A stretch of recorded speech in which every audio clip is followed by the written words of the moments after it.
Hi guys, it's Carrie with Rockin' G Farm. Today I'm on the farm trying to get a lot of things planted that should have been planted weeks ago. I always say that, but I just have a lot that need to be planted, and with our clay soil I have to come up with some imaginative ways of planting my plants, because some can take the clay soil and some of them can't, because it will make their roots rot because it doesn't drain very well.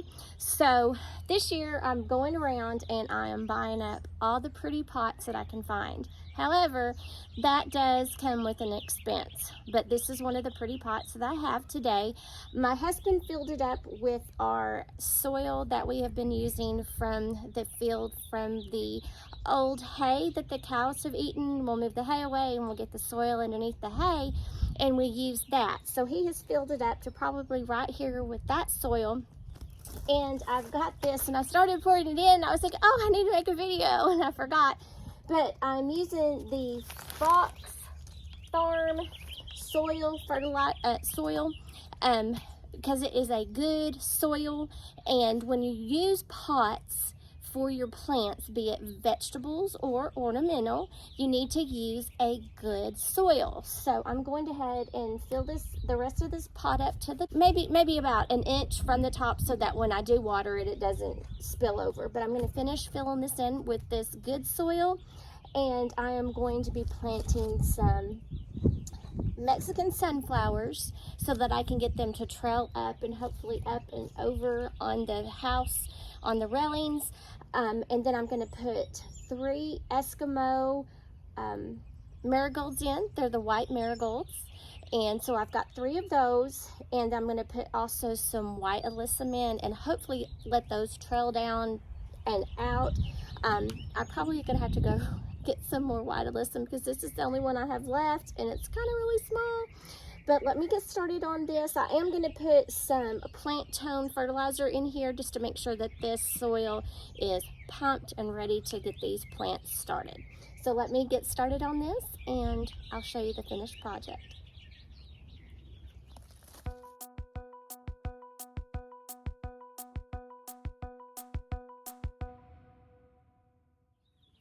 I'm going to show you right here about how much soil I put up, so you can kind of see there's probably about 1 inch to 1/2 inch in areas, so that when you get your plants in and you water, the water's not going to run out, it's going to run down because you don't have your soil all the way to the top of your container. And now we're going to get planting.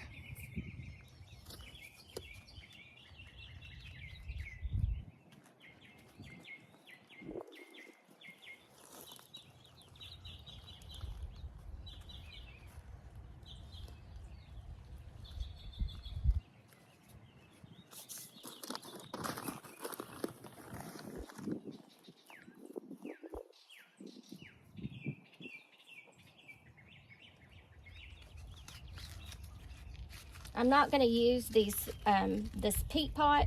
I'm going to go ahead and take it off and put it in our compost pile, just so that I don't have to worry about it trying to break down in this container. Deeper. And I'm going to use my Biotone starter, and I'm not affiliated with Biotone or Eskimo or Fox Farm. The Biotone I use because I've watched people who have had good results use it. The Fox Farm, I use it because that is the best soil that I can find in a bag locally. I don't have a lot of options where I'm at unless I want to go to some big cities, and I really don't want to drive a long way to do that. And the big cities, there's not really that much of a offering there either, because yeah, they're the big cities, but they still don't have a lot. Our big cities aren't like everybody else's big cities because we're in Arkansas. So these are the 3 Eskimo marigolds. They will be big and white, so they'll take up most of the bottom. I'm going to put this sweet alyssum in right in the center, and hopefully it'll just trail down. This is just it's a little dry. Today was water the plants day, so I'm going to try to water them up and get them planted out at the same time. I'm going to put that biotone starter in the bottom and just scratch it in with my fingertips. That helps with root production and helps with getting your plants started quickly and helps with the transplant shock. Okay, now these are my Mexican sunflowers, and as you can see, I had them on the ground and something started eating the pot, so I've got to get this stuff up in my pots and done. So I'm hoping that these will grow as big as everyone says they do, because I need a ton of color here at the farm this summer. Just because that's what I need to make myself happy, and that's what I'm going to do. So I went ahead and put that biotone starter in there. I think I might just pull these apart just a little bit, and if you just kind of rotate softly like this, if they're wet they come apart easier. I'm just going to rotate them around, and then those roots will let go of each other. Show you. And I just keep doing that. Of course, some of them are breaking, but actually I'm gonna move that over just a little bit since I got two of them apart. Okay, and they need some good TLC, so we'll be watching this pot a lot in the next couple weeks, just because I did so much manipulation of their roots. So I'm just gonna go ahead and put these in here, put them down.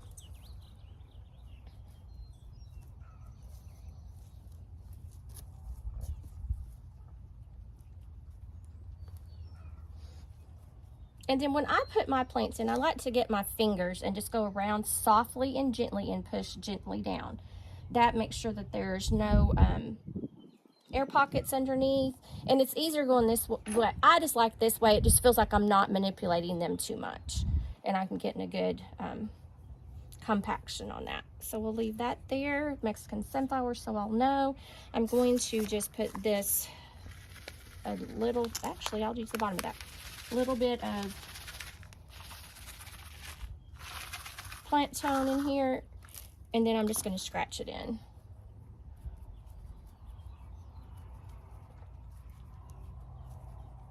Because I don't want all of the fertilizer at the bottom, because then it will go straight through the container and out before it reaches the roots of my plants. But you don't want to fertilize too much, just a little bit. But you do want to continue to fertilize throughout your growing season with a water soluble fertilizer or a extended release fertilizer.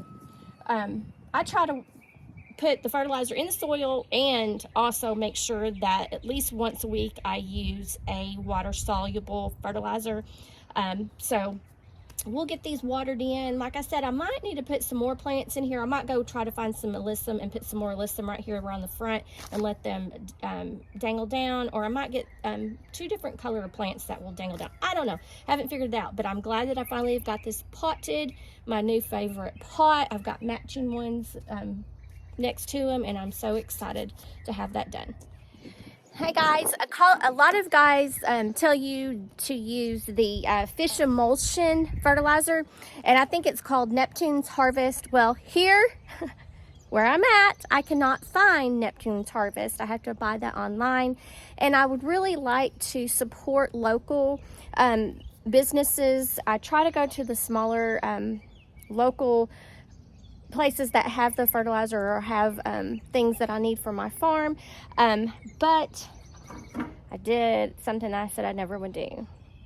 I do not like Walmart. Just don't. A lot of personal reasons, just don't.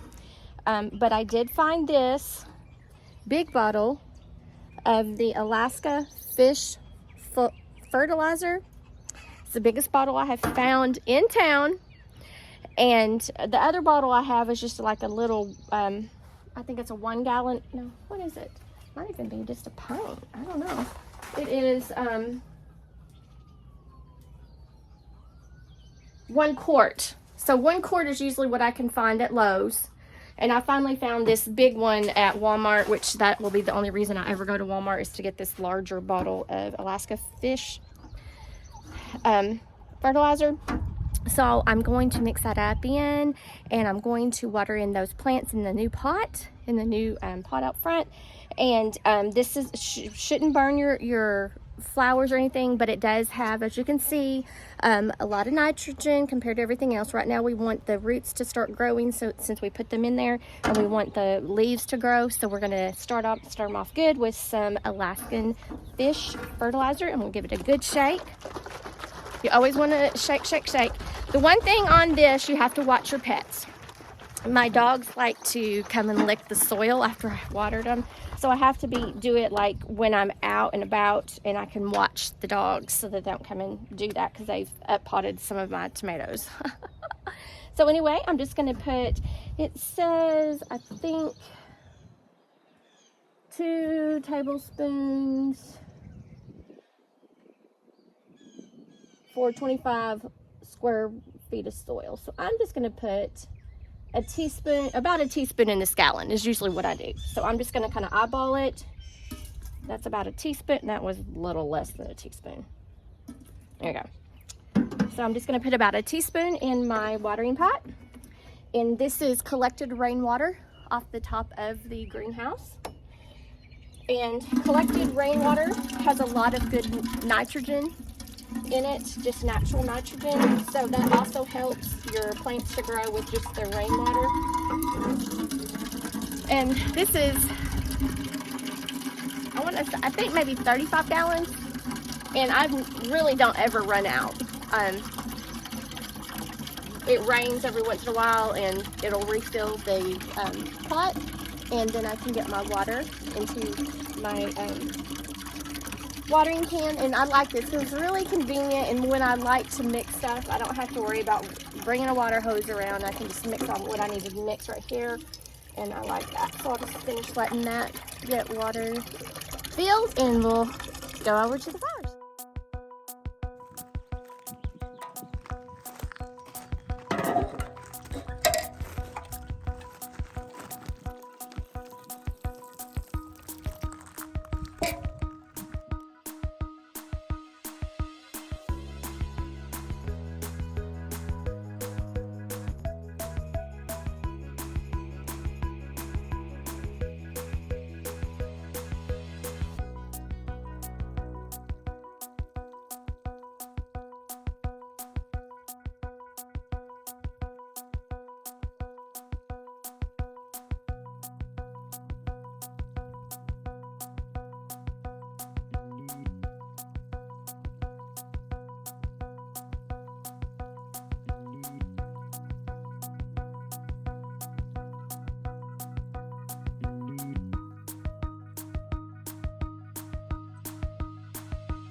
Thanks guys for joining me today as I potted up one of my front new planters in my front flower bed. Thanks for joining me, and make what you have beautiful.